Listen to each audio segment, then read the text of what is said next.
د پام وړ څومره چې دوی وغواړي دومره خارجي قوتونه حضور ولري او د دوی په شرایطو حضور ولري، نه د افغانستان او د افغانانو په شرایطو. نو دا ډېر اوږد بحث دی. بیا شفیق صاحب ډېره مننه کوم.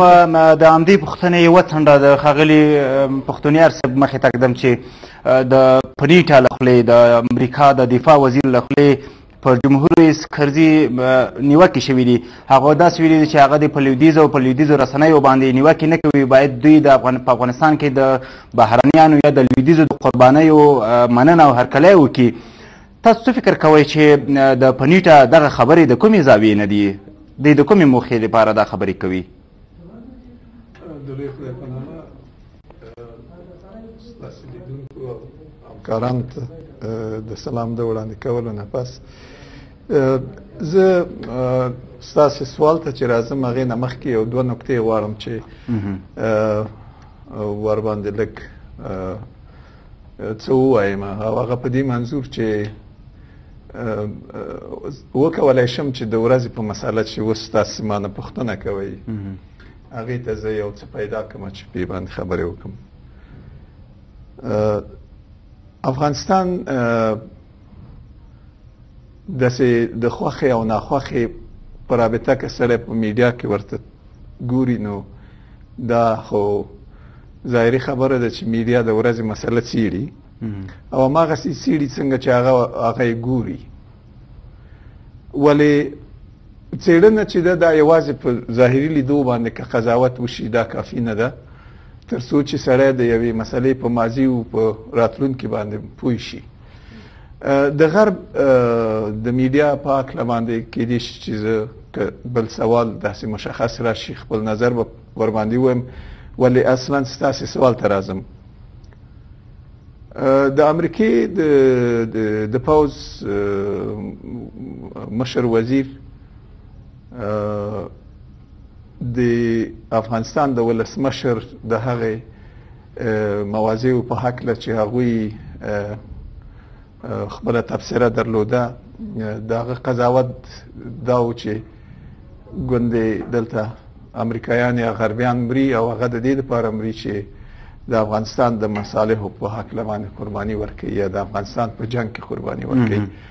او دا جنګ په کوم شکل چې په مسائلو باندې د کرزي صاحب تبصره وه یا د ولسمشر تبصره وه هغه دا وه چې که دا د انسرجنسي جنګ یا د افغانستان په داخلي مسائلو باندې مسلې نو بیا خو د دې جنګ ټول ارتباطاتو باندې باید یو جلا موقف وي، او که داسې نه وي نو بیا که دا جنګ داسې چې دا د نړیوالو ارتباطاتو په اساس باندې غربي نړۍ دلته راغلې ده یا خارجي قواوې دلته راغلي دي چې د القاعدې مسئله مطرح وه، نو ځینې مسایل چې اوس غرب کې مثلا خپله اوباما هم وایي چې مونږ د القاعدې په هکله خپلې مسلې حل کړي دي. نو چې خپلې مسلې مو حل کړي دي طبعا اوس کوم مسایل دي چې تاسې هغې کې په یو لړ کړاوونو یا مشکلات وخته اوسئ.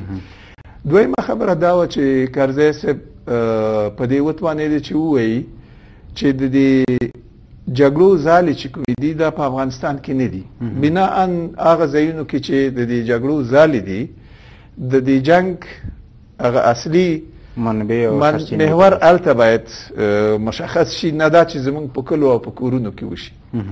ځکه زمونږ د کلو او کورونو په منځ کې د جنګ ادامه هر څوک چې زمونږ په کلو او کورونو کې جنګ ته ادامه ورکوي دا د افغانستان په ضد یو عمل دی او ظاهري خبره ده چې کوم عمل د افغانستان په ضد وي د افغانستان ولسمشر ناګزیر دی چې په هغې نکاتو باندې خپل نظر مشخص کړي. ولې هغه څه چې د اخلاقي لحاظ نه په افغانستان کې د امریکې د جنگي امورو د وزارت یا د دفاع د وزارت خبره ده چې تاسې مونږ مه ردوئ یا زمونږ په دې قربانیو باندې تاسې نیوکې مه کوئ، دا قربانۍ مونږ که د ځان دپاره ورکوو خو باید د افغانانو ته. زه فکر کومه دا د خوښ او ناخوښ مسئله د افغانستان د ملي مصالحو ترجماني نه کوي. زه دا خبره ځکه کومه چې جنگ باید افغانستان کې ختم شي. که د جنگ د ختمولو مسله د افغانستان په اصلي اجنډا بدله شي نو نه کرزی د چا نه ګیلمن کېږي او نه بل څوک په کرزي بیا نیوکې کولی شي ځکه چې د جنګ د ادامې مسله که مطرح شي نو بیا تاسو د شفیقي صاحب خبرې واورېدې چې د بهرنیانو یا د لویدیځو هغه پخوانی 10 کاله مخکینی دریځ چې کوم دی اوس توپیر لري د افغانستان په اړه، هم د افغانستان د راتلونکي په اړه، هم د افغانستان د اوسني حالت په اړه. اوسنی سیاسي او کلتوري او نظامي کړکېچ په افغانستان کې که دوام ومومي، همدغه شان دوام ومومي، دې کې د بهرنیانو ګټې څه دي؟ تاسې لاندې زه فکر کوم د بهرنیانو او د افغانستان د ګټو په معیار باندې که چیرې موږ مسائل په افغانستان کې مطالعه کوو، محوري مسله د افغانستان د جنگ د خاتمې او دلته د یوې عادلانه او دایمي سولې تحقق دی. په دې کې د ګټو مسئله چې ده دا بیخي روښانه ده. که هر قوت په جهاني سطح د جنگ نه استفاده کوي یا د جنگ په هکله د هغوی موازی د هغوی د ګټو تامین کوي، نو ظاهره خبره ده چې هغه د اصلي مسلې سره چې افغانستان کې د دایمي سولې راتګ او د جنگ خاتمه ده هغې سره د هغوی خبرې. ولې یو راځو چې موږ په کوم شکل کې خپلو مسلو ته توجه کوو او موږ په کومو حالاتو کې یو. موږ په یو بحراني حالت کې یو او د بحران په حالت کې قضاوت چې دی دا ډیر اسانه نه دی چې سړی داسې فکر وکړي چې دا قضاوت چې دی کوي د نورو خلکو د قضاوت سره به یو شانته وي. زمونږ قضاوت د افغانانو قضاوت محوري قضاوت د افغانانو دا چې افغانستان نور د جنگ نه باید وځي او د سولې دپاره افغانان چې دي دا اړتیا لري. جنگ باید د جنگ اصلي مرجع ته لاړ شي. جنگ باید هغه ځای ته لاړ شي چې نور زمونږ د کوم ځای نه جنگ راپاتېدلی دی. جنگ نه دی. ډیره مننه کوم ډاکټر صاحب. خروټي صاحب تاسې د جمهور رئیس کرزي خبرې اورېدلې وې، موږ مخکې یادونه وکړه چې جمهور رئیس کرزي په لویدیځو رسنیو د دې امله سختې نیوکې کړي چې دوی په افغانستان کې رواني جګړې ته لمن وهي یا رواني جګړه پر مخ بیایي. څه فکر کوئ چې لویدیځې رسنۍ د کومې موخې د ترلاسه کولو دپاره دا رواني جګړه په کار اچولې ده؟ د لویه بخښونکی خدای په نامه په سر کې زه خپل سلامونه تلویزیون درنو لیدونکو ته، د میز درنو میلمنو ته، تاسو ته، تخنیکي همکارانو ته وړاندې کوم. علیکم السلام. وګورئ مخکې له دې چې پوښتنې ته راسو، زه باید مقدمتا عرض وکړم چې نن ډېر ناروا اوسو پښتنو سره د تعلیم تربیې د پوهنتون په مخ کې. فقط زما د مسیج جلال‌مآب حامد کرزي ته ده چې ته خبرې کنې هغه پښتون په نامه چې مظاهرې ته جګ سو هغه یې اوس نظارت خانې ته ولېږل کابل ته، څه زخمیان څو څه وهل څو. فقط ته نور دغه د پښتنو او تاجکانو ترمنځ جګړې ته خاتمه ورکړه. نن یو حالت موږ ولیدو چې تاجکانو ته ویلې ننوځئ پوهنتون ته او پښتانه یې وډبه او پښتانه یې وتړل، پښتانه یې وینې پیتو یې کړه او ماوستی راوړل.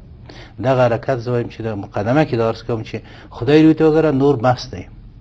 ډیر پښتانه د مړه ائتلاف باندې ډیر دې بندیان کړه. اوس په کابل پوهنتون کې د تعلیم تربیې پوهنتون کې دا که خبر دی ځان خبر کا او که خبرې نو دا بیا تاوان کوي، آینده کې تاوان کوي، پښتو تاوان کوي. راځو پوښتنې په اساس پورې پرون بیګا په ملي ټلویزیون کې جلال‌مآب حامد کرزي یو ساعت مکمل د سی بی اس خبرنگار سره خبرې کولې. هغه خبرې نه که دغه نقاط دوه نقطې دې ایسته کړو چې یو دا د کمپاین په هکله انتخابات مخکې ده، شاید کوم چا ته د کمپاین وکړي هغه نقطه ته جدا کړو، بل د عاطفي احساساتي نقطې ته جدا کړو. بالاخره حامد کرزی د افغانستان جمهور رئیس په صفت د افغانستان د خلکو د زړه خبرې وکړې ائتلاف ته، دنیا ته، غرب ته، انګریزانو ته، امریکایانو ته. بالاخره هغه اصلي واقعیتونه بیان کړل چې اصلي واقعیتونه چیرته دي. د بحث په جریان کې بیا دې موضوع باندې راځو. مستقیما د تاسو پوښتنې باندې ګورئ. نه وایي چې د بون کنفرانس ته وروسته ائتلاف دلته راغلل، هغه ګروپ چې دلته حاکم کې هغه ګروپ نه ډېر توقعات درلوده. اوس چې د امریکې د متحده ایالاتو دفاع وزیر وایي چې زه ما توقع نه درلود چې جلال‌مآب حامد کرزی د دې په چې دغه 2000 کسان ځوانان چې زما ښځې او نارینه مړه سوي دي د دې دې احترام وکړي، دغه په مقابل کې دوی مړه ته سپکاوی کوي.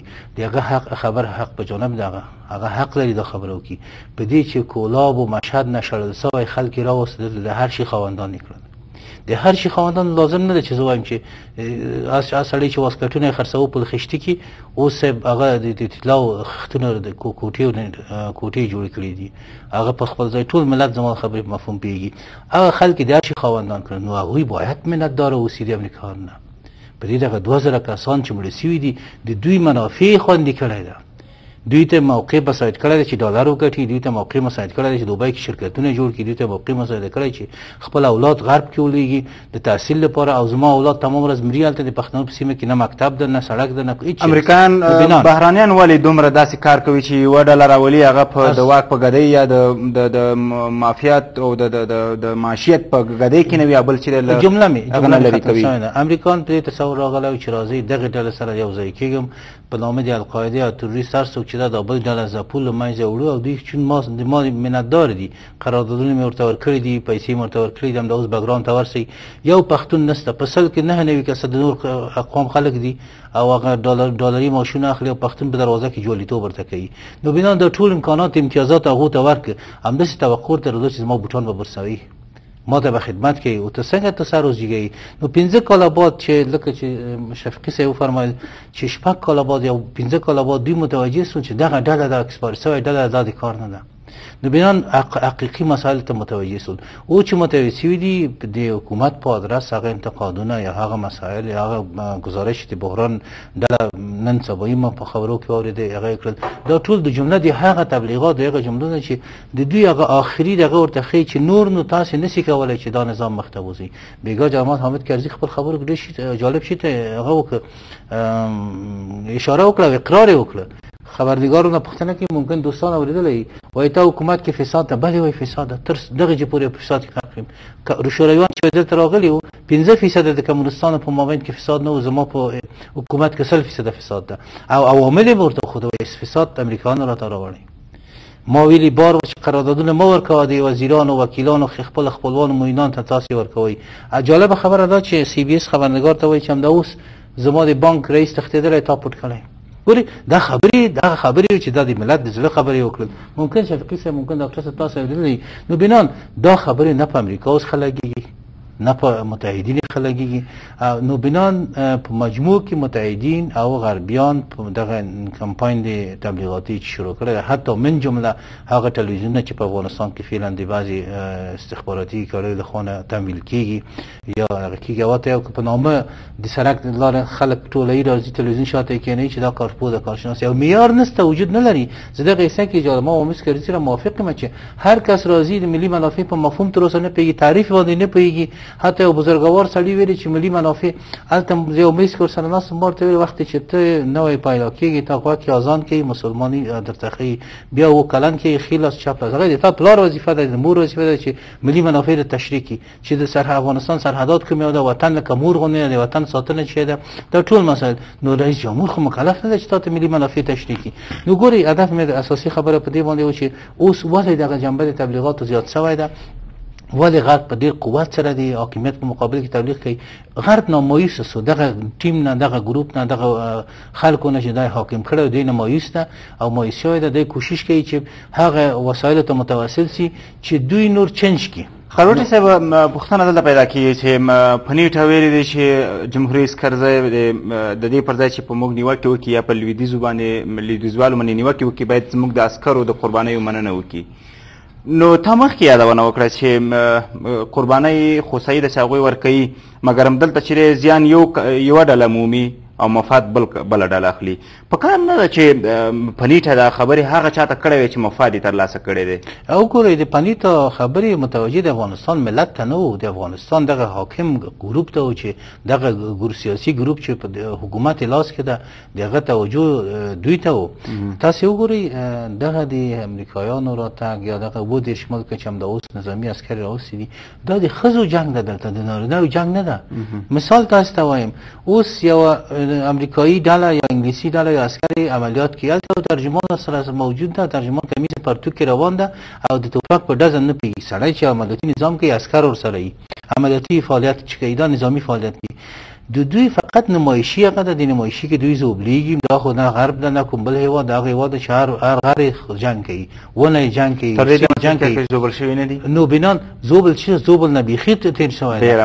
اما هغه نقطه بیا تکرارم چې وزیر دفاع د امریکا حق په جانبه ده چې هغه خپل لاسپوڅي اشخاص افراد باندې غو کړي چې ما نه مننه په دې اته امنیت ما ساتلی ما تا دښمنان چې تی دښمن بولي خپل د قوم ژبې ودان ولایت او بخښنه وطن نه د ولایت دښمن بولي دغه په مقابل کې دغه کور مې بمبارد کې هغه مې بندي کې هغه مې بګرام ته وړ هغه مې ګونتانول ته وړ او ته مې مسؤل کړ چې خپل ګټه وکړ نو ته باید ما نه ممنون